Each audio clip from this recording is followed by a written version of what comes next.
Hai, Assalamualaikum warahmatullahi wabarakatuh. Ketemu lagi dengan saya, Weti Dwiuningsih.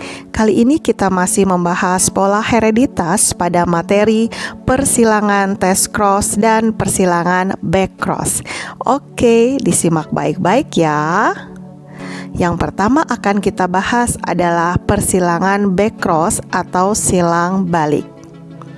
Back cross atau silang balik merupakan persilangan yang dilakukan antara keturunan generasi pertama yaitu F1 dengan salah satu induknya baik yang dominan maupun yang resesif. Bila F1 disilangkan dengan induknya yang homozigot resesif yang hurufnya kecil semua, maka disebut test cross. Tujuan dari back cross adalah untuk mendapatkan kembali individu yang bergalur murni. Nah, sekarang kita lihat persilangannya ya. Diketahui A besar normal homozigot, A besar A kecil normal heterozigot, A kecil albino. Perkawinan pertama di mana A besar dikawinkan dengan A kecil sebagai galur murni.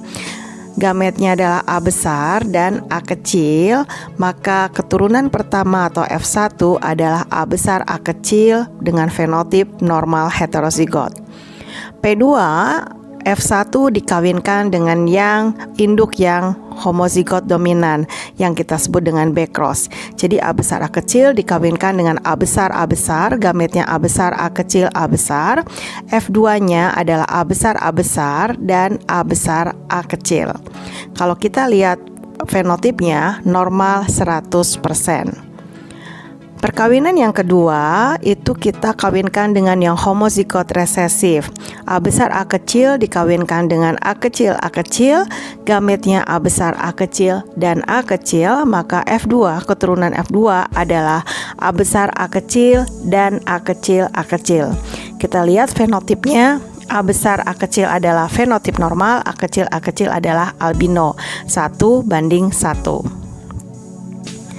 Nah, sekarang kita akan membicarakan tentang persilangan test cross.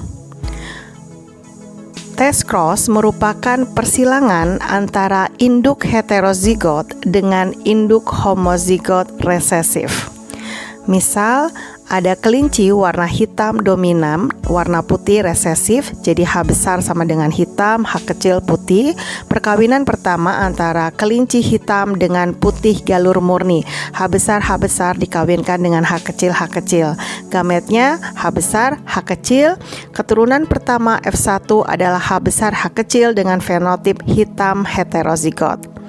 P2 F1 dikawinkan dengan yang homozigot resesif. Jadi H besar H kecil dikawinkan dengan H kecil, test cross.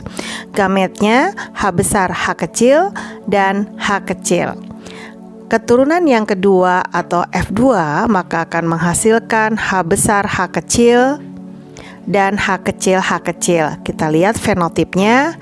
H besar H kecil adalah fenotip hitam, H kecil adalah fenotip putih.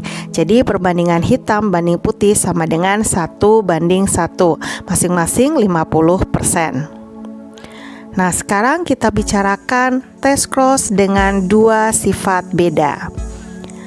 Misalnya ada sifat T besar tanaman tinggi, T kecil tanaman pendek. M besar berbuah manis, M kecil buahnya asam. Perkawinan pertama antara tanaman tinggi manis homozigot dominan dikawinkan dengan yang tanaman pendek buah masam galur murni. Akan menghasilkan F1 T besar T kecil, M besar M kecil dengan fenotip tinggi manis. P2 F1 dikawinkan dengan yang homozigot resesif, test cross. Berarti akan menghasilkan gamet T besar M kecil, T kecil M besar, T kecil M kecil, yang satunya T kecil M kecil, dan hasil individunya adalah T besar T kecil M kecil, fenotip tinggi manis, T besar, T kecil, M kecil, tinggi asam, T kecil, M besar, M kecil, pendek manis, T kecil, M kecil, pendek asam. Perbandingan genotipnya adalah 1:1:1:1, dan kita lihat perbandingan fenotipnya juga sama, yaitu 1:1:1:1, masing-masing 25%.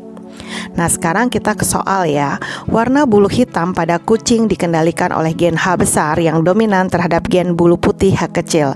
Perkawinan 2 ekor kucing menghasilkan keturunan dengan rasio fenotip hitam banding putih 1:1. Kalau sudah tahu 1:1, ini pasti persilangan dari test cross. Test cross adalah persilangan atau perkawinan induk heterozigot dikawinkan dengan yang homozigot resesifnya. Jadi pasti jawabannya adalah yang D, H besar H kecil kawin dengan H kecil H kecil. Oke, demikian tadi penjelasan tentang persilangan test cross dengan back cross. Selanjutnya kita akan membahas penyimpangan semu hukum Mendel 2. Jangan lupa like dan subscribe ya. Terima kasih.